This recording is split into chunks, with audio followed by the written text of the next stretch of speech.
do it. Hi guys, welcome back to another episode of Unfollowing Mum.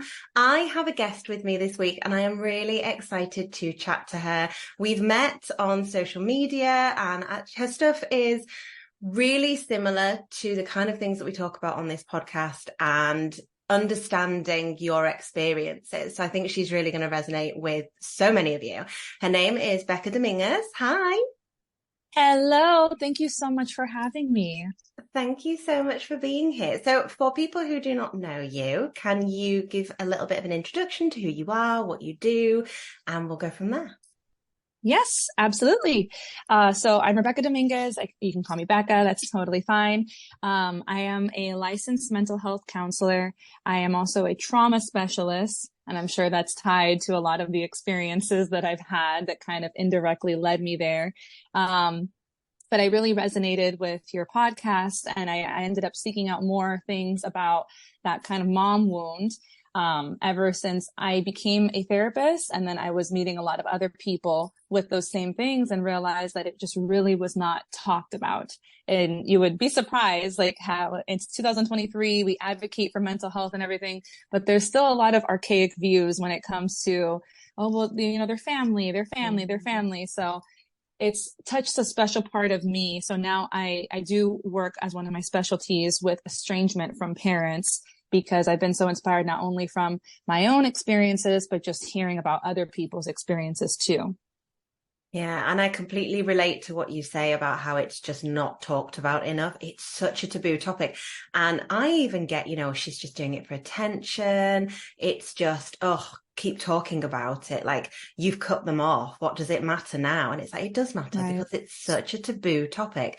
And when we shroud something in this kind of shame and guilt and this taboo-ness, if we're going to use that, it becomes much more, and it becomes so internalized. Like, one of the things that I hear so often, not just from coaching clients, but from people that I speak to online, from my own experiences, oh my God, I thought it was just me. Or there's an actual term for that. I didn't know there was a term for like triangulation. I thought it was just my mum that did that. And it's so frustrating that we kind of put a blanket of shame over these things that really need discussing, because they are so common and make people who are victims of these experiences feel like they are completely alone. Mm-hmm. Absolutely. And that just kind of like continues the entire cycle. So if it's not talked about, then a lot of these people are just kind of doomed to repeat these same cycles. It's only when we do talk about it, have the uncomfortable conversations, shed the light on it, that, okay, now we can start coming to this awareness and recognizance of, okay, this is what I didn't like. This is what I experienced. This is what I don't want to repeat for my own children. And I'm sure maybe like that's something you've gone through too. No one warns you when you have a child and you've gone through these experiences that you're going to relive all of the trauma that you experienced. And no one talks about that. So it's like a crazy experience when you have this beautiful child and you can be so unhappy. You can like be experiencing all of these horrible memories and you're just like, why am I not able to appreciate these beautiful moments with my child? Why am I having these thoughts? Why am I having these memories? Why doesn't anybody talk about that? I feel like that should definitely be a disclaimer when you get pregnant. Like, can you imagine it at the antenatal classes? Did it just be a little, could anybody had childhood trauma? Can you just put your hand up? Okay. Yeah. This is what you're going to experience. I think the part of the problem with that is that we, certainly in my experience, I didn't even realize what my relationship with my mother was. And I knew I had childhood trauma from my relationship with my dad, but I didn't realize the trauma that I had and the toxicity in the relationship with my mum until I had kids. And it was then, and so many people that I speak to have exactly the same thing, that it was then that all of a sudden you start to look at your parents, and we are a society that grows up hearing, when you have your own kids, you'll understand, in terms of how hard parenting can be. And don't get me wrong, I do. There are times you look at a scenario and you're like, I remember that. Gosh, I wonder if my mum felt the same. That's really tough. And it's not to dismiss that side of things, but what we don't talk about is how when you have your own kids, you'll start to reflect on things and go, why the hell would you have done that to me? Why did you think that was okay? And that's really difficult. So Can you tell me a little bit about your own experiences that led you to want to help people who've been through trauma and estrangement and that kind of thing? Yeah, absolutely. So basically, so I am the younger sibling. My sister is a little bit older. So a lot of my early memories are definitely more of like, I remember the fights between my mom and my sister. It wasn't until I got a little bit older, that I started to have my own experiences with my mom. But I just remember my parents got divorced when I was around 7 or 8, I believe. And as soon as like everything was happening, the separation, I was always like, I want to be with my dad. I want to be with my dad. And there was, I think, some mental health issues going on with my mom, but obviously she never saw anybody. Um, I think maybe she had some kind of mood disorder. It could have been bipolar. It could have been borderline. There was something, but my father always tried really hard to shield me from it. So whenever there would be like a fight, if my mom was throwing something, screaming, hysterical, my dad would take me to the park or go somewhere else. So he really tried to shield me from as much as possible. But obviously there's only so much escapism that you can really do. It wasn't until like I was adult that I learned that like my mom tried to kill herself at one point. She was hospitalized. There was like a whole week that she just wasn't there. And I have no recollection of it whatsoever. So there was a lot of abuse in the household, emotionally and physical. And I think that my family didn't know how to deal with it. So they just normalized it. And we all use humor as a coping mechanism. So we would joke about it, like, oh, you know, like mom might throw something at you, like, oh, be careful when she's mad. And I think about it now and I'm like, you guys, this is not normal. Like, why are we joking about this? That, you know, she might throw a shoe at you, that she might throw a blow dryer. The cops were called once. I had like memories, not that long ago. I was having like nightmares. I told my sister about it and I was like, why do I remember like you guys fighting and like you were covered in blood? And she was like, you remember that? And I was like, what? So there was like a fight between them that like, I think my sister got cut with something when they were like fighting and throwing something. The cops were called. So I was very young, but I think I internalized that. So when the divorce happened and I had the little bit of autonomy to make that decision of who I wanted to go with, it was always like, I want to go with dad. I want to go with dad. And I didn't know how to articulate why. I didn't know how to articulate that I'm afraid of my mom, that there's these horrible things that I've seen. So no one understood it. And it was always this pressure to like reopen conversations with my mom when my dad would take me to go visit her. Cause obviously like in the divorce, they had to share custody.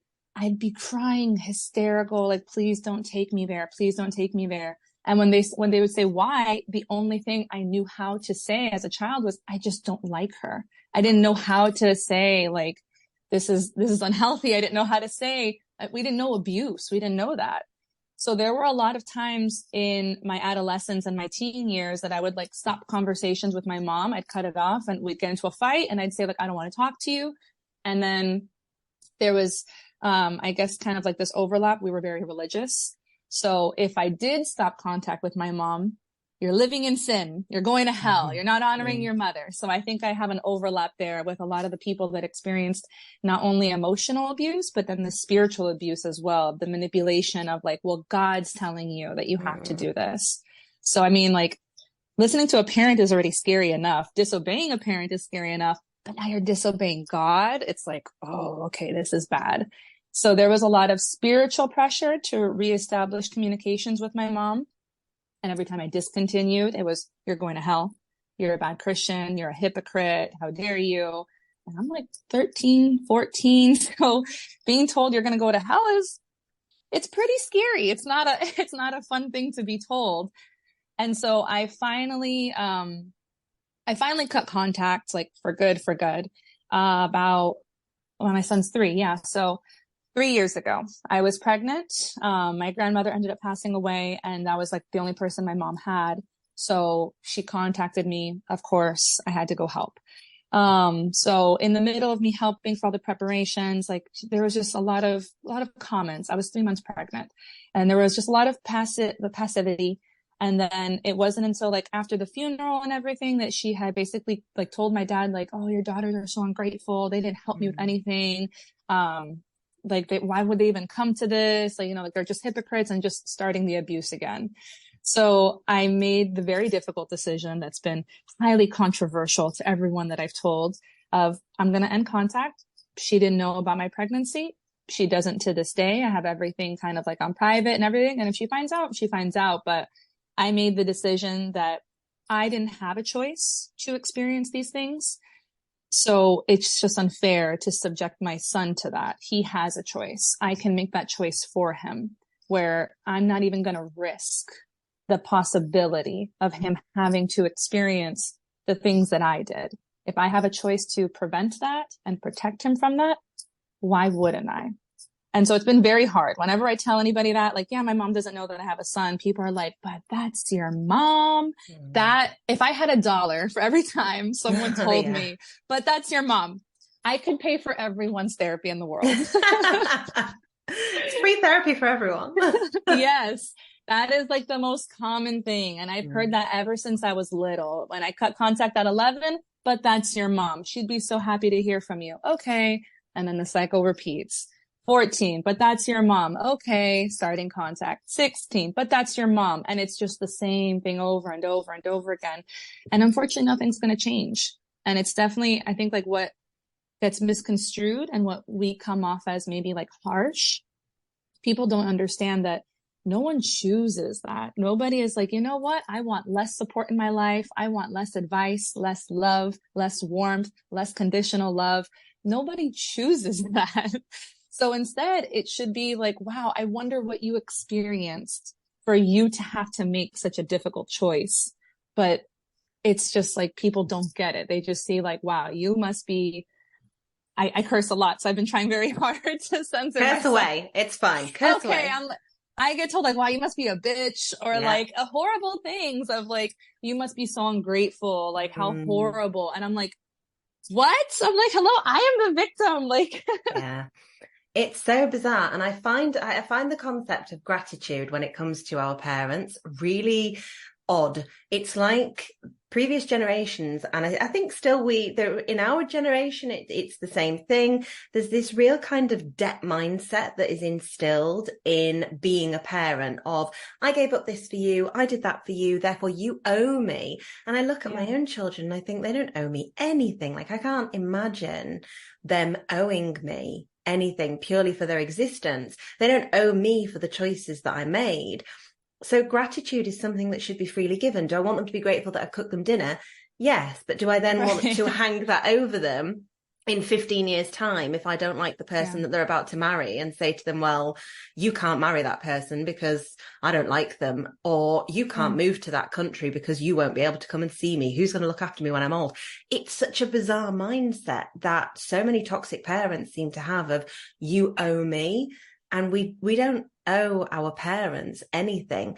Gratitude is something that is freely given. It's something that we're meant to be able to say, you know, I'm so grateful for what my mum did for me. I'm grateful that my mum had these hard times. I'm grateful that despite her mental health struggles, she always tried her hardest to do this. And yes, sometimes she got it wrong, and that's okay. But I'm grateful for that, not, oh, I owe her for that. And I used to find myself saying all the time, well, I owe her, because with my mum, she was a single mum. My dad was very absent. He had his own troubles, I think, with his behavior and his attitude. He was very much the narcissistic father. That was my experience of him. And I don't know how much of that was colored by my mum, but my own personal dealings with him were very grandiose and dismissive of me. And I think because of those experiences, and because I could see how he treated her, I remember the arguments that they'd have. I remember him throwing her to the floor and that kind of thing. I remember those as such a young child. I think I'd always looked at her as some kind of amazing being who'd done all of this, and I should be so grateful because how hard she must have had it. And then I speak to other people who've been through very similar experiences and managed to somehow not put that on their kids. And I think, oh, why did my mum not do that? You know, like, why did she always make me feel responsible for that? Why was I her therapist at 5? You know, all of these things that are so bizarre that when we look at them through an adult lens, but through child lenses, they are just the norm. It's the norm because we don't know any different. And if you'd said to a child who lived in a bunker all their life that the sky is purple, and then they came outside and saw it was blue, they'd be absolutely flabbergasted because you said it was purple. Like, Yeah. why would they not believe that was the truth? Why would they not believe that was the reality, the norm? And that's the same with children who've been indoctrinated in this kind of toxic environment. It's the norm. And you mentioned that you don't know how to verbalize it as a child. You don't know how to say, this person scares me, or this person's doing whatever it might be to me. You can't verbalize that because you're stuck between, is this the norm? But it doesn't feel right. But it's the norm. So what's wrong with me? And you internalize it. So what's wrong with me? And that's the question that it becomes. I find it quite interesting that you mentioned you're the younger sibling as well, because I speak to a lot of older siblings who are the scapegoat child and who are the ones, and who are the ones who have made the decision to cut contact, and their younger siblings by proxy have ended up cutting contact with them. Is your older sister no contact? Oh yeah. Oh my gosh. They had definitely, oh yeah, she definitely walked so that I could run. Like she showed me that, like, no, if someone is not treating you right, absolutely, you put a boundary down. And I'm so thankful for her because she definitely took a brunt of, I think, like the judgment and everything. So then it just kind of made me see like, okay, no, like this is okay. I would have to be the referee in a lot of fights sometimes. Or my mom would talk to me about how ungrateful my sister is. And I hope her kids treat her the same way. Like you reap what you sow, all of these like ominous threats. And I'm like, why would you like want that for your child? Like, you'll see, like, I hope your children hate you too. And I'm like, what? Yeah. So she definitely took a brunt of it. And she's been so key in me, like kind of navigating a lot of things like before I was in therapy, because I would almost gaslight myself of like, did I imagine these things? Like, I can't really remember like the exact thing. So like, why was I so adamant about not wanting a relationship with her? Like maybe I am ungrateful. Maybe, I have done this, and I start gaslighting myself of maybe she wasn't that bad. And then I talked to my sister and she's like, no, like this is real. You did experience these things. Yeah. This was very much real. You're not crazy. And I'm like, okay. And you need that. Like, cause if you don't, then it's almost like you have nobody else to verify of like, did I deserve that? Like maybe I was a shitty kid. Maybe like I didn't deserve to get hit, because your family normalizes it. Nobody calls it abuse. So am I being traumatic? Like, people have it so much worse. So maybe this isn't abuse. And that was the hardest thing for me to label. It wasn't until like it was maybe a year postpartum that I decided like, okay, I need to see a therapist, because I was living all of my childhood trauma and like just all of these things. And I kept coming back to like, how hard is it to not fuck up your kids? Yeah. Like, it's not that hard. Like I've seen like, even on my worst days, having this limit of, I would never say this. I would never say this. I would never do this. So much was coming up of, it's not that hard to not abuse your kids. So like, I just couldn't make sense of it. And I remember like my therapist, like telling her all of this, she had to like pull up like a definition of abuse. And she was like, did your mom do this? And I'm like, yes. And she's like, did she do this? And I'm like, yep. And she's like, did she do this? And I'm like, yes. And she's like, so you were abused? And I'm like, I don't think so. Yeah. Like, it's the label, isn't it? You're like, well, yeah, like it's so hard. Like, I guess because maybe as a society, like we think it's like horrible. Like, yeah, my mom never put cigarettes out on my body or anything, but the cops were called and I was told that I'm going to go to hell. And one day my dad's going to remarry and no one's going to love me. And I'll be like that's still fucked up. Like we don't have to gatekeep abuse of either you were punched every night or like you were told that no one's going to love you. Like there's a spectrum for abuse and everyone can apply. No one has to feel like, well, because I didn't have it too bad, I guess I wasn't abused. That's not it. And we don't want to invalidate what you experienced either, because then that's just going to continue that entire cycle of abuse. It is really difficult. And the thing is when you do start to talk about your abuse, you then get, it's not really abuse, from society, who are like, well, at least this didn't happen. Nobody raped you, so that's not really abuse. Nobody beat you every night, so that's not really abuse. And it's so difficult because once you do start to own it, then society starts to invalidate how you feel about it. So you can look and say, yeah, but I was a very parentified child. that is a form of emotional abuse. Okay. Mm-hmm. You mentioned that you had to referee between a sibling and a parent. That is emotional abuse. It's not acceptable. It's not something that you would do to your own child. It's just unacceptable. And it is a form of abuse. And you say that, and then society swoops in and goes, well, and we have this real attitude around abuse of what it should look like. And especially when we talk about trauma, we have this attitude of what kind of thing should constitute trauma. And if it's anything below that particular benchmark, well, you're probably just being a bit dramatic. You're probably just, it's a victim mentality. And that is so frustrating because you finally stop gaslighting yourself. And then all of a sudden, everyone else will pick up the baton for you. They pick up the slack. They're like, oh, if you stop, then it's my turn now. Tag me in. Tag me in. And I'm like, no, thank you. Like, just stop. Please don't tag in. I'm good. Yeah. It's just a lot of ignorance. And I don't think it comes from a bad place. Like, especially like my family is Hispanic. So like when I would tell a lot of people this, they would be like, oh yeah, my mom's crazy too. Like, and I'm like, yeah, but like, I'm not trying to validate what you're going through, but like, this was actually abuse. So it's not just like, oh yeah, she's so crazy. Ha ha ha ha ha. It's like, no, like this was like legit. Like she had something, like there was a mood disorder. There was instability. This was something that was not okay. And so it's just pure ignorance, especially like in the Hispanic culture. We don't really talk about mental health, and family is everything. That's everything. Like that's supposed to be like number one. That's your priority. So there was just always that pressure of, and you see it all the time, like in movies and shows, like how many movies and shows can you think of off the top of your head where there was an estrangement from the mother? It's always like, my mom's my best friend. We go get nails done together. We take walks and we talk about boys. That's what is instilled in everybody's head. Or if there is an estrangement, it's from the parent's point of view of how ungrateful and horrible the child is. Because I can think of a few where she'll say like, my eldest child doesn't speak to me. And everybody's like, oh, that's so awful. As opposed to, well, what the fuck did you do? Like, that's the frustrating thing. So you mentioned how in your cultural background, that is it's family's very much the main priority.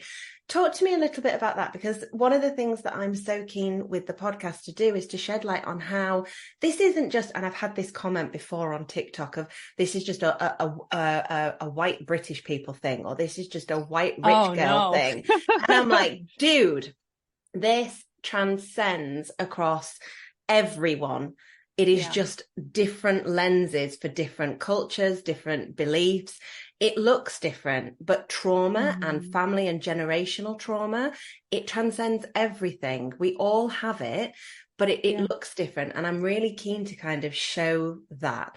So from a Hispanic point of view, you mentioned family is everything. I'd imagine there's so much more stigma then around stepping away from a toxic family member. Yeah, absolutely. So in the Hispanic culture, it is very much like you put family first. That's just how it is. And then that's instilled in you, which is not a bad concept. It's not like this absolute, either it's all good or all bad. It's just when it starts crossing boundaries, that's when it becomes unhealthy. So Hispanics are known for being very dramatic, for being very loud, for yelling. So, okay, there's some norm there. But we also don't want to just excuse bad behavior either, of like, okay, sure, like we naturally talk louder. We do yell. Okay, but why are we throwing things? And why are we cursing at each other? And never apologizing. It's just like, there's a joke like in Cuban culture, like we apologize with food. So like you'll just have food like the next day, or like they'll bring you dinner. And it's like, okay, this, I guess things are smoothed over. Like we never talk about it again. We never address it. It's just like normalized of like, we don't talk about it. If you hear them say sorry, like hell has frozen over.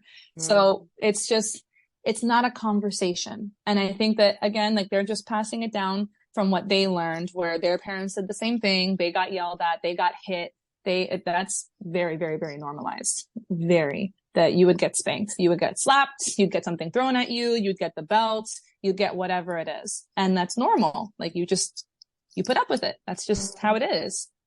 So it was really, really hard breaking away from that. And I think that's why I experienced so much of like that pressure from outside people. So not only from like the Cuban side, but then like the spiritual Christian side as well, of like, that's your mother, you have to honor her.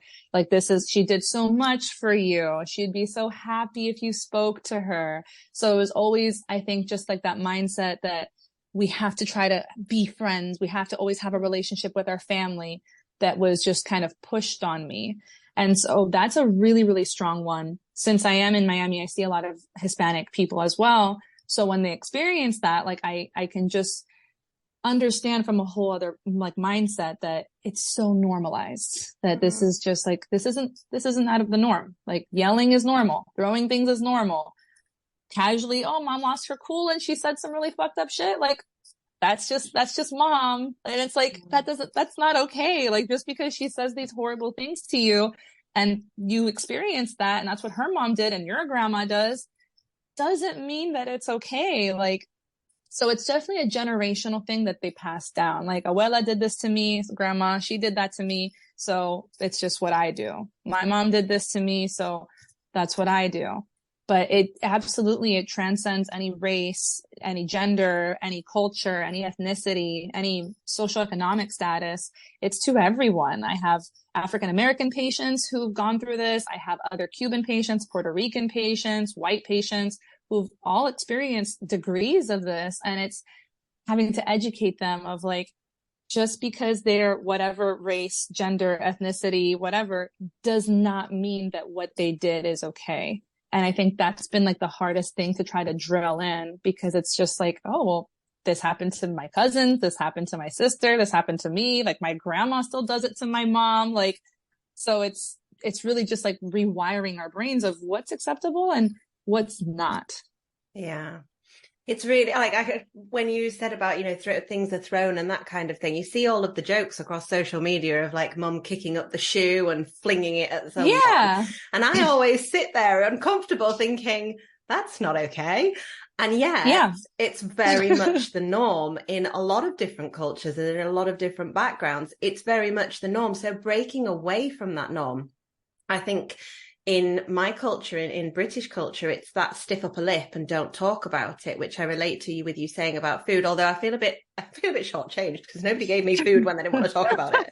Like, where was my food? I didn't get anything. Nobody made me anything. It was literally just, we don't talk about it, and that was done. And one of the things that I remember so much with my mum is she would do a couple of different things. If we'd had a massive argument or really upset her, it could be silent treatment. And we're talking when I was tiny, for a couple of days. And one of her favourite things to say when she really wanted to hurt me was, that's it. That's me and you, done. And bear in mind, I had one parent who'd already abandoned me and gone off and had his own family. And you mentioned your mum would say things like, when he remarries, that'll be it. You'll be forgotten. I used to get that a lot when I was 4, but unfortunately he actually followed through. So uncomfortably, she was right. Right. Yeah. But I'd had that message that had happened, and then I had my only parent would be very much, that's it, that's me and you, done, and then wouldn't speak to me really for a couple of days, or would just make sure that I got the bare minimum of like food and that kind of thing. I find that so triggering now, like really triggering. If there's any kind of silent treatment, the desire to go into fawn response is huge. But her other thing, if she was angry, would be this explosive rage, and then 10 minutes of perhaps a bit of awkwardness, or even less than that. Sometimes it'd be 2 or 3 minutes of a bit of awkwardness, and then, what do you want for tea tonight? And it was so discombobulating of, okay, well, that just happened, but now we won't talk about it. And I think that's quite common.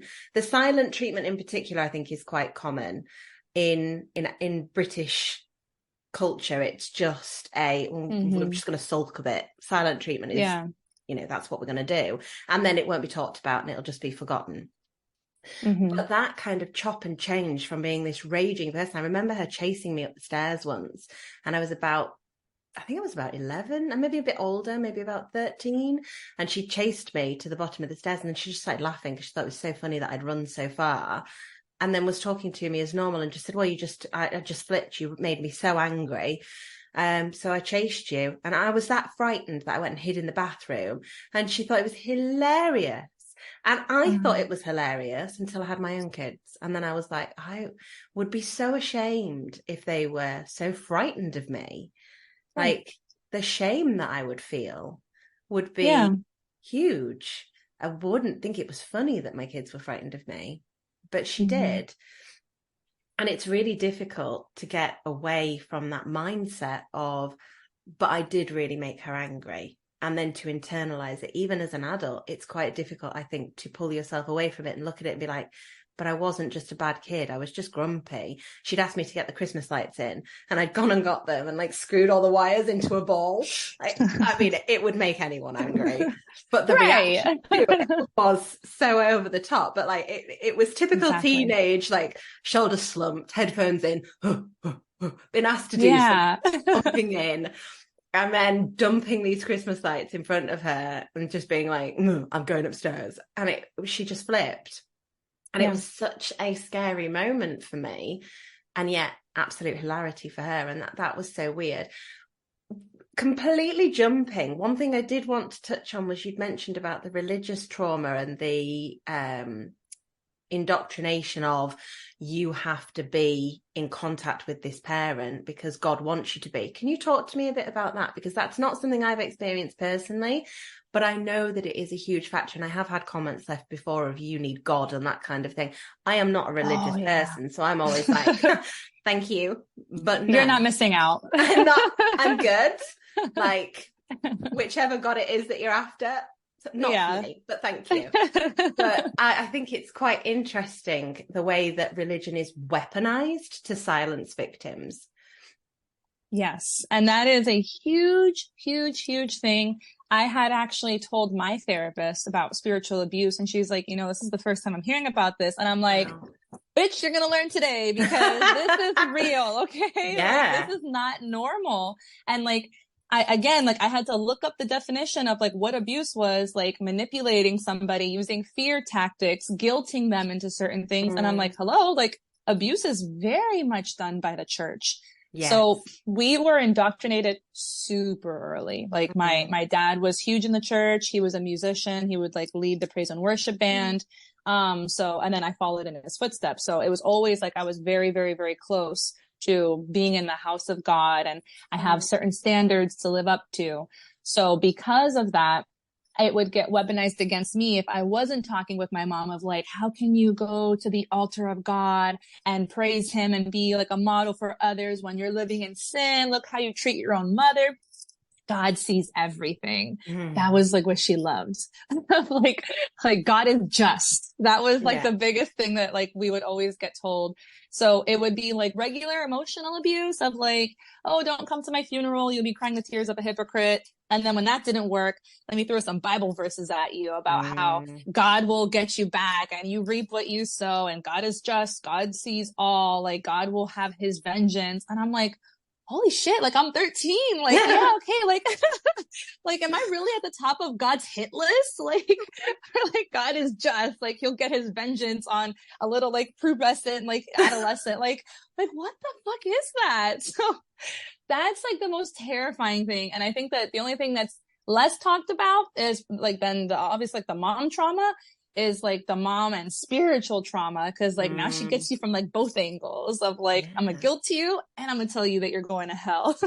So it's just like a double whammy where there's so much pressure. Like culture is telling me that I need to be in a relationship with you.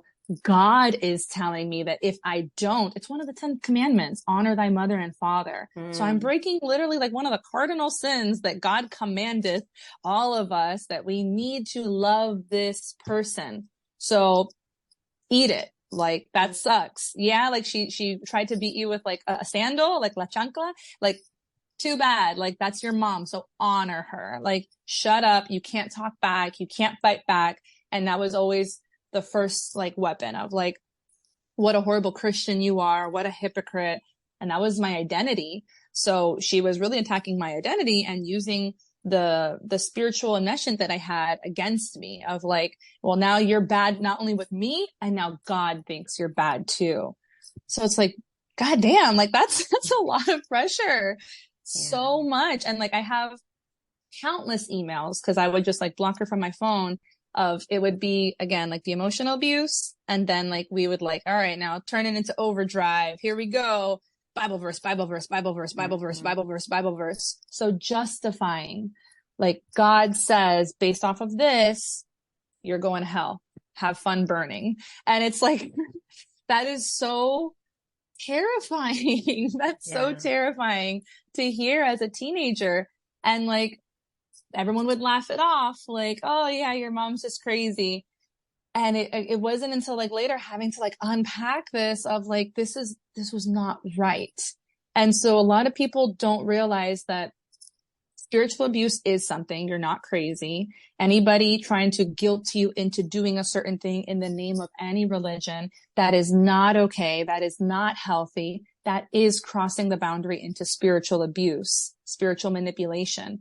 So that is something that I'm, again, like, that's another specialty group that I love seeing cult survivors. My church was very much a cult, because it's just not talked about at all. And again, it's those like, well, okay, well, my pastor didn't rape me, so I guess I wasn't in a cult. And it's like, no, like, that's not the only type of cult. That's not the only type of emotional, spiritual abuse.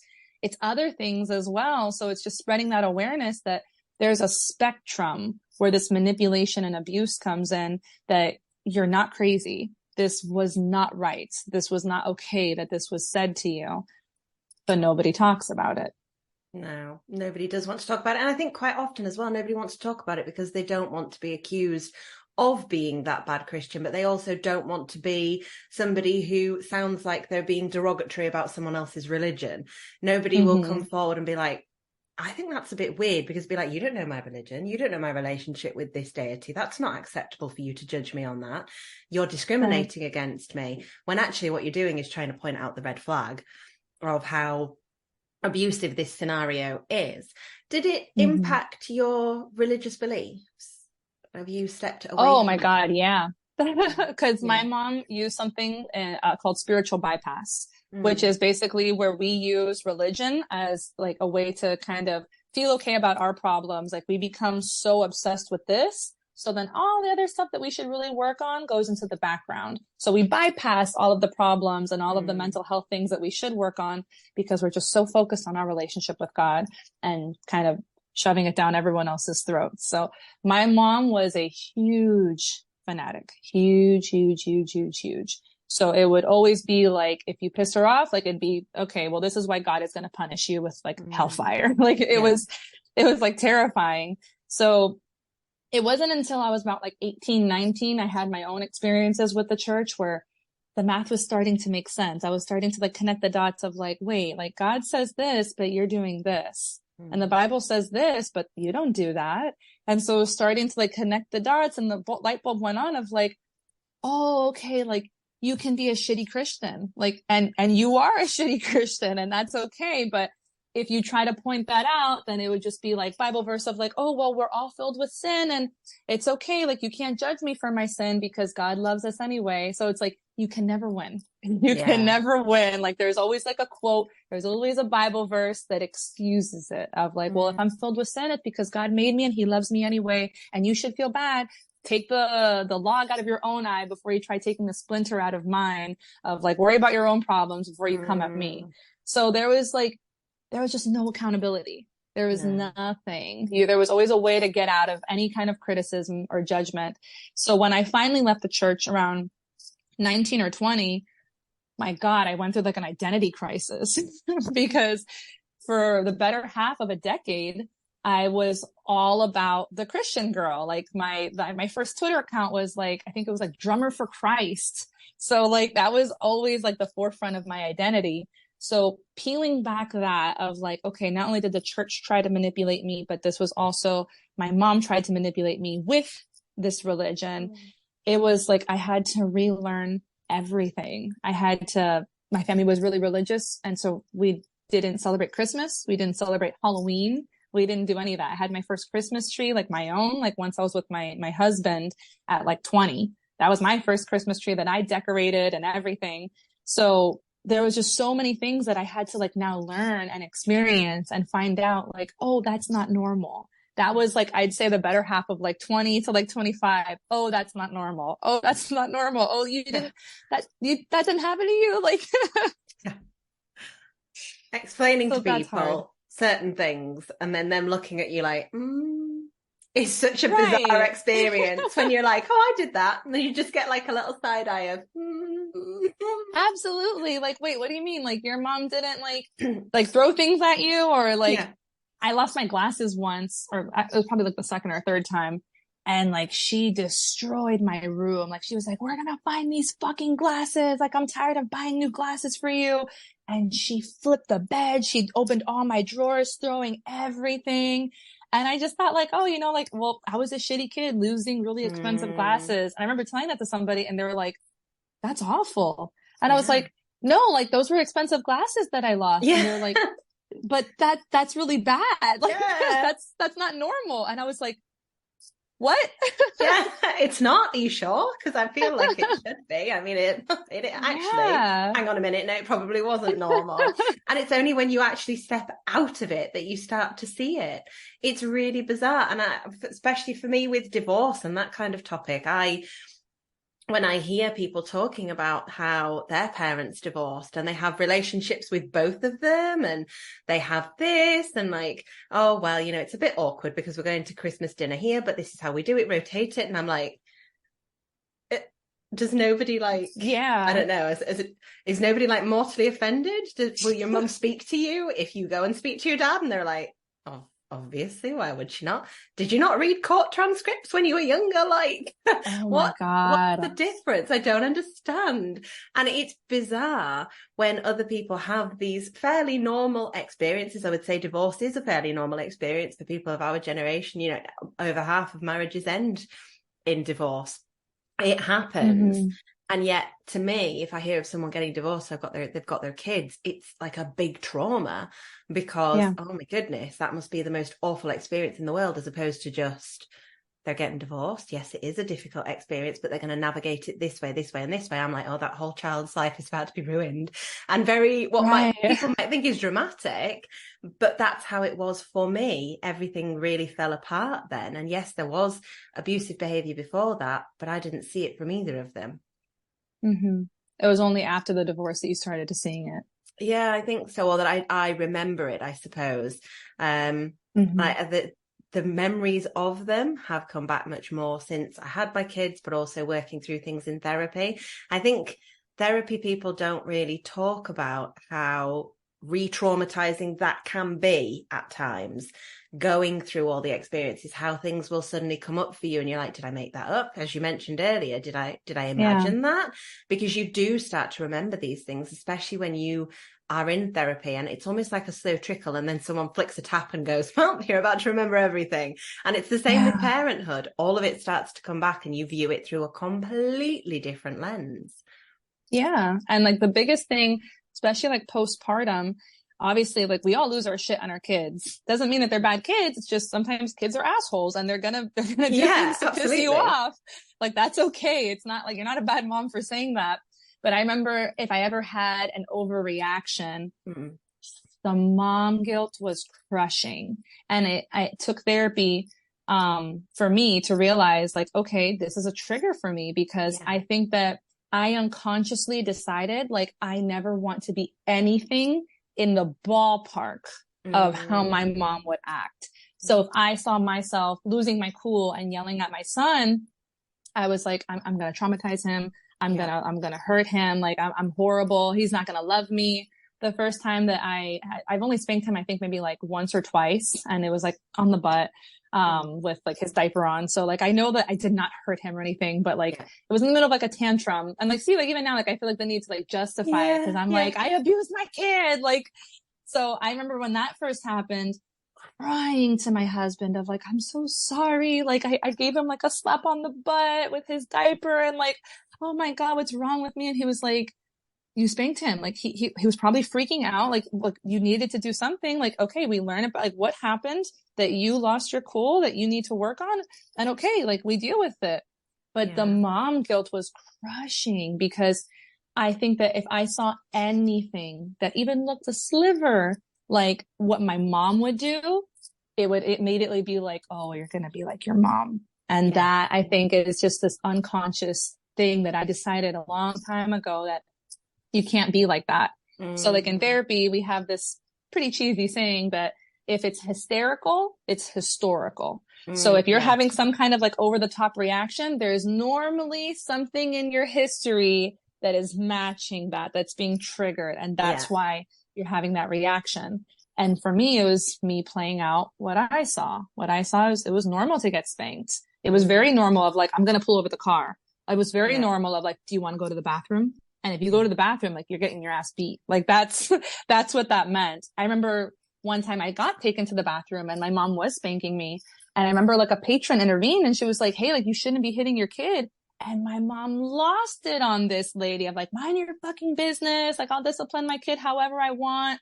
So that's what I saw. I saw that it was normal to get spanked. I saw it was normal to get the belt. It was normal to be sitting in the bathtub and like having like red marks on your butt and everything. Like all of that was normal. So now coming into it as like, now I have this beautiful little child. I could not imagine getting a belt and hitting him. I could not imagine getting my shoe and smacking him. This helpless, defenseless child, hitting him for being a child. That's really what it is. You're being a child. Yeah. Like it does not compute with me. And my job as a therapist is to empathize with others, but like I can't. That's like, I can't. There's a barrier there that just does not allow me to understand how I would do that. And so I think that's what was coming up a lot for me, like seeing this beautiful child and how could someone say these things? How could someone do this? It did not make sense. I had so much love and it was just so free. It was just so freely accessed to give this love to this child that it still to this day, like I cannot comprehend. I understand. And I know mental illness can obviously play an impact or play a role in that. But it was so hard for me to wrap my mind around having this beautiful thing that I was so grateful for and trying to understand how someone could just mess it up so many times, like not just once, not twice, but like years and years and years. So I don't know how you ended up coping with that. I know that you have a couple kids. So did it get easier like after each kid or was it just kind of like the same thing? No, I don't think it does. I think kids, there's nothing that triggers the shit out of you like kids. I swear to God, there is nothing that triggers you like kids. And what I'm experiencing with my eldest now as he moves into his teen years, he's 12, nearly 13. And as he moves into those phases, he's very hormonal and has been for a few years. That's a whole different ballgame of difficult because I remember how I was already very grown up by the time I was 6 or 7. So that experience of being a little child that my younger two have, I can't relate to. And I find that quite hard. And then now he's getting that bit older. I'm like, well, is this too much? Is this too little? Is that too much independence? Is that too little? I don't know where the lines are because my independence was wild. Like I'd be left alone from the age of his little sister who's 8 for hours at an end, and younger. And I have such different experiences that I find that quite difficult. And then things like him being really tired on a morning and really slow getting ready, that triggers the shit out of me. And it's funny with you saying about if it's hysterical, it's historical. I lost my shit the other day because I was trying to get his shoe on and I've got a little cut on my finger. And I put my finger in the slip of the back of his shoe and he pushed down and it caught my finger. And at the same time we were rushing for a train, well, I fully lost my shit because it hurt and I really screamed at him. And as I was shouting at him, I was saying, I'm so sorry that I'm shouting at you. I know I shouldn't be. And I was like, this is full out. You lost your marbles here, lady. And he just went, you don't need to shout at me because you're still going. And then I took a step back and I calmed down. And I said to him, I am really sorry that I spoke to you like that. What's happening here is really frustrating me. That's not your fault. I need you to get your shoes on and I needed you to be a bit more awake. And that's for me not to have lost my shit with you. I am very sorry. that I lost my temper with you. I was trying really hard not to, and I did. And I'm sorry about that. And now that we've got to that age where we have those conversations, I find that conversation in itself quite triggering, because I'm like, but I never had that. There would never have been anything like that. So that in itself, I'm a bit like mentally thinking to myself, so you should be okay now and like get over it, because at least I've apologized to you. And then I have to check myself and be like, but he can be angry with you if he wants to be. That's okay. Yeah. He might not want to give you a hug right now because he's pissed at you because you shouted at him, and that's okay. Check yourself. But all of these little things with parenting is so triggering when we've had these experiences. And I think it's not so much that it doesn't get better as they get older. I think it just gets different. And it's different things that trigger you and different things that come up for you, even if they're not triggering you, and can make you quite sad at times. Like I said, that having that conversation around, I'm so sorry that this happened and I shouldn't have lost my temper. And then you analyze everything you say, don't you? Everything that you say. Like if I say to him, but you were making me angry, then half an hour later I'll be sat there going, oh my God, I put the responsibility onto him. And you can overdo it exhausting. So much. It's so exhausting. But it is quite normal, I think, if you've had these experiences in childhood, to be that way, because you're so desperate not to repeat the cycle. And I get people that say to me, well, I know how to be a good parent. I just do everything the opposite of them. And I'm like, I hate to tell you, but that's actually also really not great. It's like a pendulum, swing one way to the other, and you end up with a whole different type of abuse and a whole different type of behavior. So it's really difficult to find that solid middle ground and to hold yourself accountable without bullying yourself, because we've all got that negative inner critic, and without allowing them to take over, it's really hard, really hard. Yeah. It's exhausting. But I think that it's only when you come to that point in your own journey of self-healing and recognizing like, okay, I need to heal from these things, that you're able to start breaking that cycle with your children. Because if not, you're just doomed to keep doing it and doing it and doing it. So I tried implementing the same thing. Like even at like my son was like a year old, like he doesn't understand anything that I'm saying to him, but I would tell him like, hello, like I haven't slept for like God knows how many hours, like I'm losing my shit here. And I started implementing of like, you know what, like, no, like this is not okay. Like, and I'd apologize. And I'd say like, Mama's really sorry. Mama's really sorry for screaming. Mama's really sorry for yelling. She didn't mean that. That wasn't okay. And she's sorry. And like, I didn't know if at the time, and I think this was overanalyzing too, of like, is this like whiplash for him? Like she just yelled at me, now she's apologizing. So I'm like, oh my God, am I traumatizing him like this? Like, but you will forever wonder if you're traumatizing them, and forever be like, am I doing it? Is it bad? And then you're not, but you will forever. But you don't know. I think, but you don't know.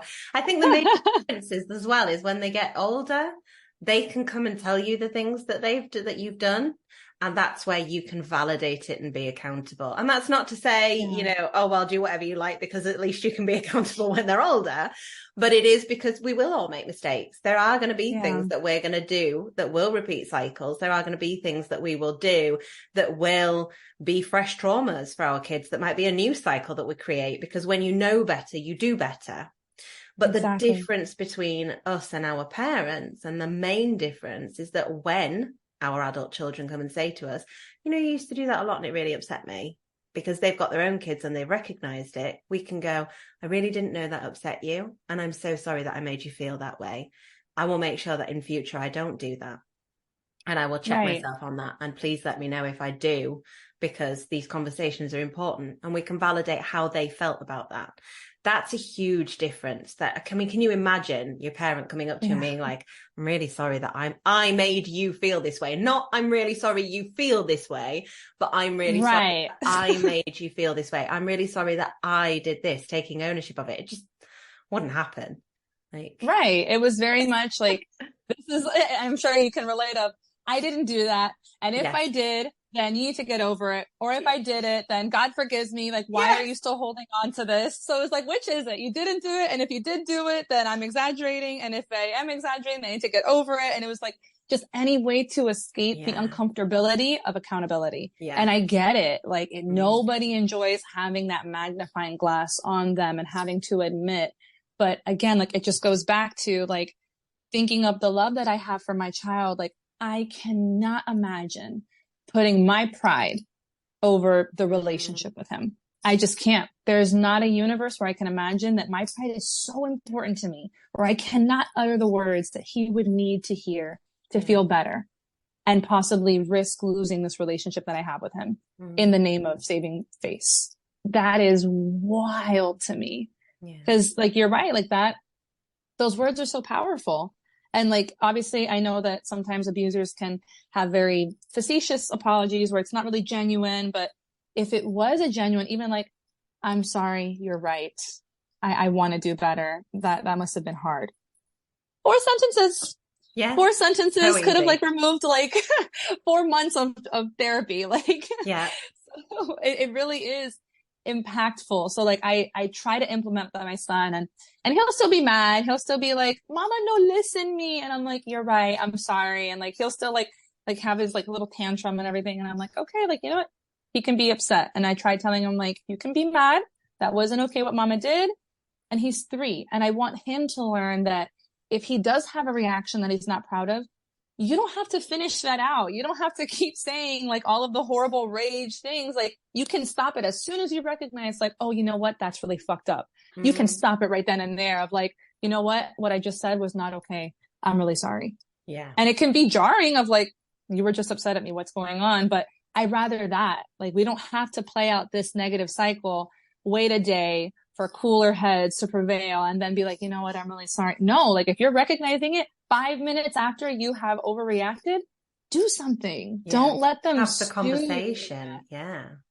Exactly. Because then you just stay in that horrible feeling of either being upset, feeling bad, feeling guilty, feeling alone, crying. Like, the sooner that you just start repairing that, the less they're going to be in that cycle.